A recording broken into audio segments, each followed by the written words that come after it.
मान लीजिए कभी कभी क्वेश्चंस गलत हो जाते हैं, तो फर्स्ट डे 2-3 क्वेश्चन गलत हुए, नेक्स्ट डे ज़्यादा क्वेश्चन मान लीजिए गलत हो जाएं, ठीक है, कुछ भी हो सकता है। तो उस केस में नॉर्मलाइजेशन का क्या प्रक्रिया होगा? तो इसी की वजह से दिक्कत हो सकती है। तो इसलिए, और ये सिविल सर्विसेज का एग्ज़ाम है, ठीक है, ये एडमिनिस्ट्रेशन लेवल का एग्ज़ाम है, तो इसमें ये नॉर्मलाइजेशन की प्रक्रिया नहीं आनी चाहिए। मैं कह रहा हूं कि जब माननीय सर्वोच्च न्यायालय ने आदेश दिया कि खेल के मैदान जब एक बार खेल शुरू हो जाए तो फिर आप नियम नहीं बदल सकते। 5 तारीख को आयोग ने नोटिस जारी किया था, उसके 2-3 दिन बाद माननीय सर्वोच्च न्यायालय का आदेश आया। तो ये अगर संवैधानिक संस्था थे, इनको लोकतंत्र पे विश्वास था, तो इनको खुद ही माननीय सर्वोच्च न्यायालय के आदेश को पालना करना चाहिए। तो इन्होंने अवहेलना की है और हम मजबूर होकर यहाँ पे आए हैं। हमें ज़रूरत नहीं थी, हम 200 किलोमीटर से यहाँ पे आए हैं और ये लोग मजाक बना के रखे हैं, पूरी बैरिकेडिंग करवाए हैं पुलिस से, और पुलिस बेचारे क्या करें, ऊपर से आदेश आएगा, हमारे ऊपर लाठी चलेगी। और हम यहाँ पे कोई किसी का वो नहीं लेने आए हैं, हम अपने अधिकार के लिए आए हैं, लेकिन ये लोग पूरी तरह से बदतमीजी पे उतर आए हैं। गलत शब्दों का प्रयोग भी नहीं करना चाहिए, लेकिन ये लोग उसी लायक हैं। ये मॉडिफाई आंसर के नहीं जारी करते। बिल्कुल जी, बिल्कुल अभिषेक, देखिए 6 लाख छात्र जो हैं ये परीक्षा देंगे और ऐसे में मुख्यमंत्री योगी आदित्यनाथ से भी ये लोग मांग कर रहे हैं कि इनकी बातें सुनी जाए, इंसाफ इनके साथ किया जाए। लेकिन वहां पर दूसरी तरफ अगर बात कर ली जाए तो आयोग अड़िग है अपने फैसले पर और 21 नवंबर को एक बैठक पे अधिकारियों के साथ करेंगे। तैयारियां जो है वो शुरू हो चुकी हैं। इन छात्रों से आप बात कर रहे हैं, जरा पूछिएगा कि अगर इस विरोध प्रदर्शन के बाद भी आयोग अपना फैसला वापस नहीं लेता है तब ये क्या करेंगे? बिल्कुल, ये जो तस्वीरें हैं ये तो अपने आप में बता ही रही हैं कि क्या होगा, किस तरह से ये लोग यहाँ पर पहुँच गए हैं। लोग सिर्फ यहाँ प्रयागराज से ही नहीं आए, अलग अलग और भी जनपदों से लोग यहाँ पे पहुँचे हुए हैं। उनसे भी बात करने की कोशिश करेंगे। क्यों भाई साहब, क्या लगता है कि आयोग अगर 21 को भी बात नहीं सुनता तो क्या करेंगे? अभी तो धरना चल रहा है और ऐसे आंदोलन हमारा चलता रहेगा जब तक सर जो है आयोग कोई नोटिस न दे दे। उसके बाद और हम लोग की जो मांग है और नॉर्मलाइजेशन हटाने वाला सब चीज़ें होना चाहिए। और आज हम लोग आयोग से जब तक लिखित लेंगे तब तक हम लोग हटेंगे नहीं यहाँ से। देखिए मेरे चारों तरफ ये तस्वीरें हैं। 1 डे 1 शिफ्ट है, 1 डे 1 शिफ्ट हमारे माननीय आयोग। 21 तारीख को एक बैठक होनी है, उसके बाद भी अगर कुछ निर्णय नहीं तो अभी तक निर्णय नहीं दे पाए हैं आयोग, तो आगे की उम्मीद तो स्टूडेंट नहीं समझ पाएगा ना। आप डिक्लेयर कर दीजिए, पढ़ाई भी तो करनी है हमको, हम यहाँ क्यों आएंगे? पढ़ाई भी तो करनी है, हमारा मेन उद्देश्य पढ़ाई को भी लेके है हम। और आप 1 इलेक्शन 1 नेशन करा सकते हैं, लेकिन 1 डे एग्जाम 1 शिफ्ट नहीं करा सकते आप। आपके पास 41 ही जिले हैं, 33 जिले क्या कर रहे हैं आपके? 33 जिले में कोई व्यवस्था ही नहीं है। ये बहुत बड़ी बात है और ये सरकार पे भी कहीं ना कहीं प्रश्न चिन्ह लगाती है कि आपके पास केवल इतनी बढ़िया सरकार, ये माननीय योगी आदित्यनाथ जी बहुत बढ़िया सरकार चला रहे हैं, लेकिन 1 डे 1 शिफ्ट नहीं करा पा रहे। ये कहीं ना कहीं प्रश्न चिन्ह माननीय योगी आदित्यनाथ जी पर लगता है हुआ दिखाई पड़ रहा है। स्टूडेंट की भीड़ आप देख ही रहे होंगे, है ना? तो आप देख लो कितना भीड़ है। मुझे लगता है आयोग को बिल्कुल ध्यान देना चाहिए इस पर। देखिए मेरे चारों तरफ ये तस्वीरें आप देखिए कि किस तादाद में, हजारों लाखों की तादाद में छात्र यहाँ यूपीएससी के जो गेट है वहाँ तक पहुँच गए हैं और यहाँ पर छात्र सब अपनी अपनी बातें कहने के लिए यहाँ पर खड़े हुए हैं। कई अलग अलग ज़िलों से यहाँ पर आए हुए हैं, उनसे भी बात करते हैं। क्या कहेंगे आप? 21 तारीख को एक बैठक होनी है, नहीं सुनता आयोग तब? अगर आयोग नहीं सुनता है तो सर हम लोग पीसफुली प्रोटेस्ट करेंगे और हम ये चाहेंगे कि आयोग हमारी बातें सुने, क्योंकि आदरणीय सुप्रीम कोर्ट ने भी ये कहा है कि आप एसओपी में या फिर खेल के नियमों में आप मिड में बदलाव कोई नहीं कर सकते हैं। हमारी यही शांतिपूर्वक धरना है, हमारा यही मांग है कि आप हमारी बातों को सुने। हम एक डेमोक्रेटिक कंट्री में रहते हैं सर, यहाँ पर हमारा प्रोटेस्ट करना हमारा फंडामेंटल राइट है और उस राइट को लेकर के हम सभी लोग यहाँ पर एकत्र हुए हैं और हम चाहते हैं कि आप लोग भी हमारा सब सहयोग करें और प्रशासन भी हमारा सहयोग करे और उस लेवल तक बात पहुंचाई जाए सर। और आगे की तैयारी कर रहे हैं यूपीएससी की सर। तो क्या लगता है 2 शिफ्ट में एग्जाम होगा तो क्या परेशानी हो जाएगी सर? क्या परेशानी? नॉर्मलाइजेशन से ये प्रॉब्लम है कि सर आयोग क्या करता है कि आयोग जब तक फाइनल नहीं होता है रिजल्ट, कोई भी मार्क्स जारी नहीं करता है। तो आयोग की कहीं ना कहीं मंशा पर भी सवाल है कि आप भाई जब क्लियर नहीं करते हो कि हम कितना मार्क्स दिए हैं, कितना हम करके देंगे आपको, तो आप क्लियर नहीं किए, पहली बात। दूसरी बात, आप ये कर रहे हैं कि बच्चों के भविष्य के साथ 1 साल से खिलवाड़ कर रहे हैं सर। 1 साल से आप बच्चों के भविष्य के साथ खिलवाड़ कर रहे हैं सर। तो हमारी ये मांग है कि प्रशासन और हमारा आयोग यह बच्चों के भविष्य के साथ खिलवाड़ ना करे, क्योंकि नॉर्मलाइजेशन से पूर्णांक से ज़्यादा भी नंबर आ जाते हैं। अभी हरियाणा में एक एग्ज़ाम हुआ था, उसमें बच्चे पूर्णांक से ज़्यादा नंबर पा गए थे। अब जैसे मैथ का क्वेश्चन हो गया, रीजनिंग का क्वेश्चन हो गया, उसमें आप कुछ हद तक नॉर्मलाइजेशन कर सकते हैं, मगर जीएस में ऐसा संभव नहीं है। पूछी गई है, एक तरफ से पाकिस्तान की राजधानी पूछी गई है या पानीपत का युद्ध पूछा गया है, तो आप उसमें कैसे नॉर्मलाइजेशन करेंगे? और महत्व किस क्वेश्चन को आप ज्यादा महत्वपूर्ण करेंगे और किस क्वेश्चन को, किस शिफ्ट के क्वेश्चन को आप कम महत्वपूर्ण करेंगे और किस आधार पे आप नॉर्मलाइजेशन करेंगे? आपने जो परसेंटाइल वाला स्कोर भी बताया है कि हम ऐसे निकालेंगे, सर इनका परसेंटाइल वाला स्कोर तो मान लीजिए जो है, लेकिन ये है कि हम लोगों की जो मांग है, आदरणीय सुप्रीम कोर्ट ने जो कहा है, उस आधार पे हम लोगों की मांग है कि हम लोग जो आयोग 150 क्वेश्चन में 10 से 15 क्वेश्चन गलती कर देता है, वो 300 क्वेश्चन में कितनी गलतियां करेगा? 25-30 क्वेश्चन गलत कर देगा। 2019 और 20 में उसने जो है 38 क्वेश्चन गलत किए। वो आयोग कहता है हम नॉर्मलाइजेशन करेंगे, और इनका जो नॉर्मलाइजेशन है वो सुसाइड में कैसे होगा, इन्होंने बताया नहीं। जबकि अभी हालिया सुप्रीम कोर्ट के निर्णय में कहा गया है अगर फॉर्म आप निकाल देते हो प्रोसेस मानी जाएगी, उसके बाद कोई भी बदलाव नहीं हो सकता। अगर बदलाव होता है तो ये आर्टिकल 14 के उल्लंघन नहीं होना चाहिए। आयोग इसमें भी सुप्रीम कोर्ट का उल्लंघन कर रहा है। प्लस जो है ये क्वेश्चन सही बना नहीं पा रहे, पीसीएसजे में 50 कापियां बदल दे रहे हैं। छात्र इन पे भरोसा करें तो कैसे करें? नॉर्मलाइजेशन की आड़ में खेला करने वाले हैं। बस यही डिमांड है, अपनी कमियों को छुपाने पा रहे हैं। नॉर्मलाइजेशन का मतलब सिर्फ और सिर्फ आयोग में जो कमियां हैं, वो कमियों की, अपनी सारी कमियों को छिपाने का इनको रास्ता मिल जाए बस। क्योंकि आज तक पीसीएस आरओ का कोई ऐसा एग्जाम नहीं हुआ है जिसमें प्राथमिक परीक्षा में उसमें जो है 10 से 15 क्वेश्चन गलत ना आया हो। 10 से 15 क्वेश्चन, एक क्वेश्चन पे जो है हम लोगों को जो है बाहर हो जाना होता है, और 15 क्वेश्चन ये नॉर्मलाइजेशन करके सब कुछ छिपा लेंगे और सब कुछ अच्छा है। मार्कशीट ना आना, नंबर ना पता लगना, नॉर्मलाइजेशन कर देना। हम लोग क्या पा रहे हैं? कुछ नहीं पा रहे हैं, केवल तैयारी कर रहे हैं। परीक्षा देकर आप लोग भूल जाओ भाई, आपसे कोई मतलब है नहीं। अगर आपका होगा तो आपको मैं बता दूंगा, और नहीं होगा तो आप लोग फिर से पढ़ो सर, जो कि सेफ अगर होता है फिर से पढ़ो। मतलब इसका मतलब यह है कि आप मेहनत कीजिए, आप पढ़िए, आप पैसा खर्चा कीजिए, लेकिन आपको ये पूछने का अधिकार नहीं है कि मेरा क्यों नहीं हुआ। भाई अगर आप मेरे जो है एग्जाम ले रहे हैं, आप मेरा एग्जाम ले रहे हैं, तो आप बताइए मेरा क्यों नहीं हुआ, मेरी गलती कहाँ है। अपनी गलती को आज तक ऐसा क्या कोई इनके पास ऐसा एक्सपर्ट नहीं है, कोई पेपर ऐसा बन जाए जिसमें एक क्वेश्चन गलत ना आए? कोई एक्सपर्ट इनके पास है ही नहीं।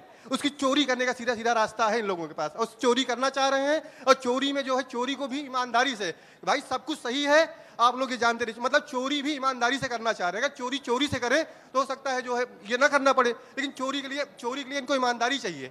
मतलब ईमानदार भी रहना है, चोर भी रहना है, दोनों चीजें एक साथ। सर मेरा कहना ये है सबसे पहले आयोग से कि क्या ये सुप्रीम कोर्ट ऑफ इंडिया से बड़ा है? जब सुप्रीम कोर्ट ऑफ इंडिया ने सीधा मेंशन कर दिया है कि अगर नोटिफिकेशंस में चीजें मेंशन ही नहीं है, तो इनका क्या बेस है लोक सेवा आयोग का, जिसके हिसाब से ये 2 पाली में परीक्षाएं करा रहे हैं या 2 से ज्यादा पाली में परीक्षाएं करा रहे हैं। यही आयोग 11 फरवरी 2024 को एक पाली में आरओ की परीक्षा करा लेता है, और परीक्षा में इनका जो सिटिंग अरेंजमेंट होता है, सारी चीज़ उनको मिल जाता है, इंस्टीट्यूशंस मिल जाते हैं, जितने कॉलेजेस हैं मिल जाते हैं। और इनके अंदर जो पुलिस व्यवस्था है, उसके इनके आयोग से अगर पेपर लीक हो जाता है, तो इनका कहना यह है कि मैं इस अकाउंटेबिलिटी को बरकरार रखने के लिए मैं 2 शिफ्ट या 2 से ज़्यादा शिफ्ट में पेपर कराऊंगा। और भी यहाँ छात्र देखिए किस तरह से मौजूद हैं, और लगातार जो प्रदर्शन है उनका शांतिपूर्ण तरीके से जारी है। उनका कहना है कि आयोग की तरफ से कई बार क्वेश्चन पेपर में गलतियां होती हैं, कई बार तमाम तरीके की ऐसी चीज़ें हैं जो उनकी अकाउंटेबिलिटी पर सवाल खड़े करती हैं, और शायद इसी वजह से यहाँ पर आरोप भी लगाया जा रहा है कि 2 पाली में कराने से वो अपनी गलतियाँ छुपा रहे हैं, और तमाम तरीके की बातें, तर्क, प्रैक्टिकल अप्रोच की बातें यहाँ छात्र रखते हुए नजर आ रहे हैं, और जो बता रहे हैं कि जब तक आयोग इस पर कोई निर्णय नहीं लेता, आज फिलहाल ये जो प्रदर्शन है इनका ये जारी रहने वाला है। जी बिल्कुल अभिषेक, इसी के साथ अगर बात कर ली जाए तो देखिए ये पूरे मेहनत और साल भर की और कई सालों की मेहनत का सवाल है, और ऐसे में आक्रोश जो है इन अभ्यर्थियों में साफ तौर पर देखा जा रहा है। अगर इसके अलावा बात की जाए तो जिस तरीके से अभी अभ्यर्थियों ने बताया कि यहाँ पर सुप्रीम कोर्ट के फैसले के खिलाफ जाकर नॉर्मलाइजेशन जो है वो लागू किया गया है, जो कि पूरी तरह से सुप्रीम कोर्ट के फैसले के खिलाफ है। और यहाँ पर अभ्यर्थियों का ये भी कहना है कि हम लोग कोर्ट का दरवाजा अभी खटखटाएंगे, अगर आयोग ने हमारी बात नहीं मानी, हमारी मांगे नहीं मानी गई तो।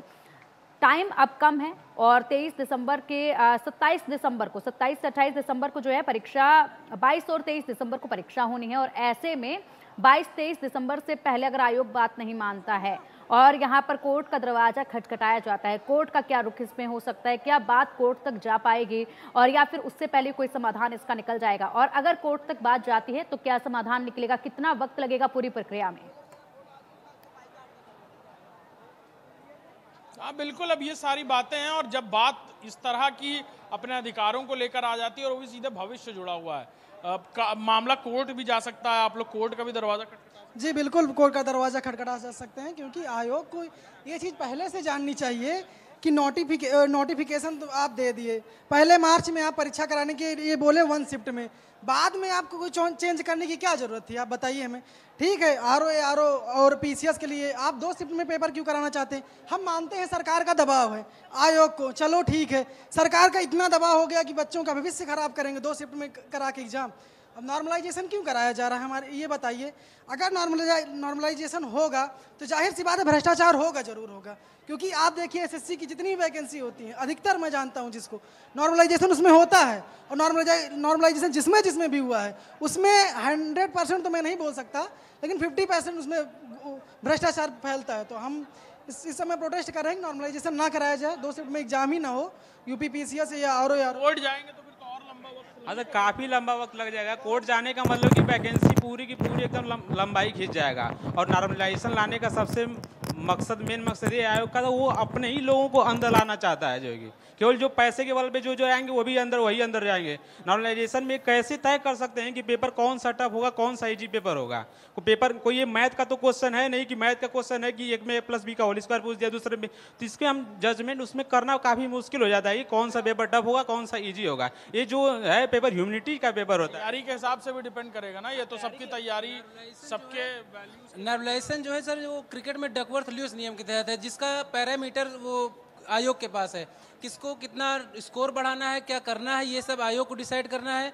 कौन अंदर होगा, कौन बाहर होगा, कुछ भी पता नहीं चलेगा, और एकदम अनप्रेडिक्टेबल है। और जो सरकार है वो 1 नेशन 1 इलेक्शन की बात करती है।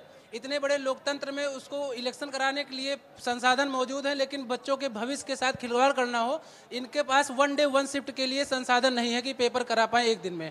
तो यही मांग है कि पेपर को 1 डे 1 शिफ्ट कराया जाए और बच्चों के भविष्य के साथ न खेला जाए। ऑलरेडी 1 साल लेट हो गया है इसमें, तो ऐसे सर मनमाना काम न करे आयोग सरकार के दबाव में, और निष्पक्ष करके कोई जायज मांग है हम लोगों की। मिलने का बहाना बनाया जा रहा है, सेंटर ना मिल रहा है। इसके पहले 41 से ज़्यादा जिले, 49 शायद जिले थे, उसमें एग्जाम कराना था, लेकिन अभी जब दोबारा आए जो 7-8 दिसंबर को कराने के लिए, तो 41 जिलों में इन्होंने एग्जाम कराने के लिए काफ़ी मतलब कि एग्री हो गए। इसके पहले ज़्यादा सेंटर 75 जिले हैं, 75 जिलों में आप सेंटर जब खोजेंगे तो क्यों नहीं एग्जाम करा सकते हैं? सर पूरा सर इलेक्शन का खेला है सर, इसमें सरकार अब खुद को इलेक्शन का जी।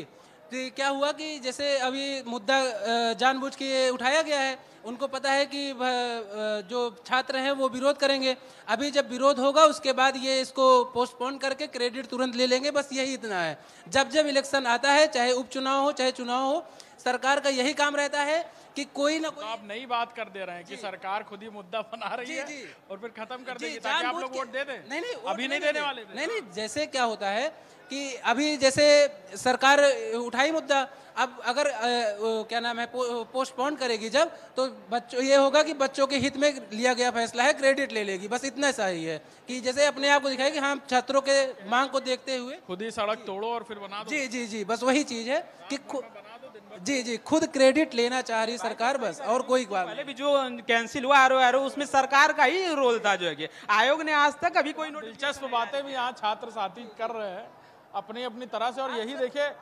तैयारी कर रहे हैं। इमेजिनेशन पावर या कहा जाए सोचने की, समझने की, कानून को समझने की शक्ति बढ़ती है पढ़ने से।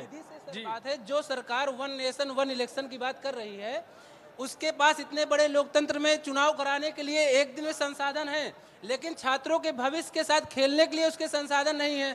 1 डे 1 शिफ्ट में क्या दिक्कत है सर? इतने संसाधन है कि 1 नेशन 1 इलेक्शन करा ले और क्या नाम है छात्रों के साथ एक दिन में 1 शिफ्ट में और 1 डे का पेपर नहीं करा पा रहे हैं। तो सरासर ये नौकरी नहीं देना है। तो बता दें, ये सब चीजें करके छात्रों का जिंदगी बर्बाद करके बहुत से लोग हैं जो 40 साल के हो गए हैं, 40 के आसपास हैं, उनकी जिंदगी के साथ सिर्फ खिलवाड़ हो रहा है। नहीं देना है नौकरी, बता दें छात्रों को, कोई दिक्कत नहीं है, चुनाव आएगा, सरकार बदल दिया जाएगा। यहाँ पे छात्रों के पास इतना जोश है। सर 1 डे 1 शिफ्ट में होना चाहिए सर। जैसे एक देश में एक चुनाव हो सकता है तो क्यों एक एग्जाम एक दिन में नहीं हो सकता है? 41 जिलों में सेंटर हैं और टोटल जिले 75 हैं। तो मतलब हम ये मान सकते हैं कि बस 41 वो जो जिले हैं बस वही विद्यालय हैं और कहीं जिले नहीं है। मतलब बीच बीच में खेल के नियम नहीं बदले जा सकते हैं, ये पुरानी कहावत है। लेकिन आयोग को हमारी स्टूडेंट की जो भावनाएं उनको समझना चाहिए और हमारी बस हाथ जोड़ के ही विनती है आयोग से और सरकार से कि बस हम एक ही डिमांड करते हैं, 1 डे 1 शिफ्ट। सर मेरा सरकार से एक सवाल है कि जब सरकार अभी महाकुंभ आने वाला है सर, यहाँ पर डे करोड़ों की भीड़ लगेगी सर, और सरकार उस करोड़ों की भीड़ को इकट्ठा, जो करोड़ों की भीड़ इकट्ठा होगी उसको मैनेज कर सकती है सर। तो 5 लाख स्टूडेंट का एग्जाम कैसे नहीं करवा सकती है सर? ये मेरा सरकार से सवाल है। आप सरकार से पूछिए कि सरकार आखिर में 5 लाख स्टूडेंट को क्यों नहीं मैनेज कर पा रही है? वो करोड़ों की भीड़ मैनेज कर ले रही है। कोर्ट जाएगा तो लंबा हो जाएगा, खिंचेगा लंबा। जी जी, ये अगर कोर्ट जाएगा तो ये जो प्रोसेस लंबा हो जाएगा। लेकिन सर आयोग और सरकार भ्रष्टाचार खुलेआम कर रही है और यह इसको सिर्फ श्रेय दे रही है। नहीं तो संसाधनों की कमी नहीं, इतना बड़ा देश है, 1 शिफ्ट में कराया जा सकता है। जैसे छात्र जाने की बात कह रहे हैं तो कोर्ट जाएंगे तो फिर सर कोर्ट में कोई भी मामला जाता है, तो वो लंबा ही खिंचता है। और सर यूपी के वो जब वोटिंग होता है तो सुदूर इलाकों में भी वोटिंग होती है, लेकिन जो हमारा एग्जाम है मतलब सारे जनपदों में नहीं हो सकता है। हम ये माने कि बस जो 41 जिले हैं बस वहीं विकसित हैं। तो आयोग को अपना जो रुख है उसको स्पष्ट करना चाहिए और अभ्यर्थियों की को एक बार बैठक होनी है उसमें। जी, बैठकें तो रोज रोज होती है, तारीख पे तारीख वाली कहानी है। तारीख पे तारीख बैठ के और स्टूडेंट का कुछ नहीं होता है। रूम रेंट बढ़ रहा है, फैमिली प्रेशर बढ़ रहा है और जो बेरोजगारी दर है वो तो घट ही रहा है, वो देखिए माइनस में हो गया है। अब बस हमारी यही आयोग से विनती है कि जो हम लोग की जायज़ मांग है उसको पूरा करें और 1 डे 1 शिफ्ट में कराएं। और कोई हम लोग की और डिमांड नहीं है कि हम ये बोल रहे हैं कि सबको बुला के नौकरी दे दें। जो योग्य होगा वो नौकरी पाएगा। सर जब इलेक्शन होता है तो पहले से तय हो जाता है कि इलेक्शन कब होना है, रिजल्ट उसका कब आना है, कौन कब होगा, शपथ ग्रहण कब होगा। लेकिन बच्चों के ना पेपर तो मतलब नोटिफिकेशन आने का ना कोई समय है, ना कोई पेपर होने का समय है, ना कब रिजल्ट आएगा उसका समय है, ना कब ज्वाइनिंग होगी कोई समय नहीं है। एक भर्ती में 3 4 साल 5 साल लग जा रहा है, वो भी तब भी नहीं क्लियर हो पा रही है। और जब कोई इलेक्शन होता है तो तुरंत क्या नाम है, कब चुनाव होगा, कब रिजल्ट आएगा, कब मोदी जी प्रधानमंत्री बनेंगे, कब कौन सीएम बनेगा, सब कुछ पहले से डिसाइड रहता है। लेकिन चुनाव जब छात्रों की बात आती है तो 5 साल हो जाए, 6 साल हो जाए, आपको ऐसी चीजें बताएंगे। 2018 की भर्तियां जो हैं अभी तक 6 साल हो गए, अभी तक पेंडिंग पड़ी हुई है। अभिषेक एक आखिरी सवाल पूछिएगा। अभिषेक एक आखिरी सवाल पूछिएगा कि अगर फैसला वापस नहीं होता है, फैसला नहीं बदला जाता है, इनकी मांगे नहीं मानी जाती हैं, तो क्या ये परीक्षा में बैठेंगे? बिल्कुल, एक अहम सवाल है कि अगर ये नियम नहीं बदलते तो क्या करोगे? फिर आप लोग परीक्षा में बैठोगे, दोगे परीक्षा? नहीं, अब अगर नियम में नहीं बदलते हैं तो जाहिर सी बात है, जो है सुप्रीम कोर्ट का ऑर्डर दिया गया है जो है कि बीच में जो है नोटिफिकेशन के बाद जो है आप नियम में कोई भी परिवर्तन नहीं कर सकते हैं। तो जो है फिर एक ये हो सकता है कि जो है हम लोग जो है हाई कोर्ट या सुप्रीम कोर्ट में जो है इसको लेकर के जाएं। जी, लड़ाई का रास्ता इख्तियार करने की, अगर मान लीजिए नहीं बदलता है तो फिर क्या करेंगे?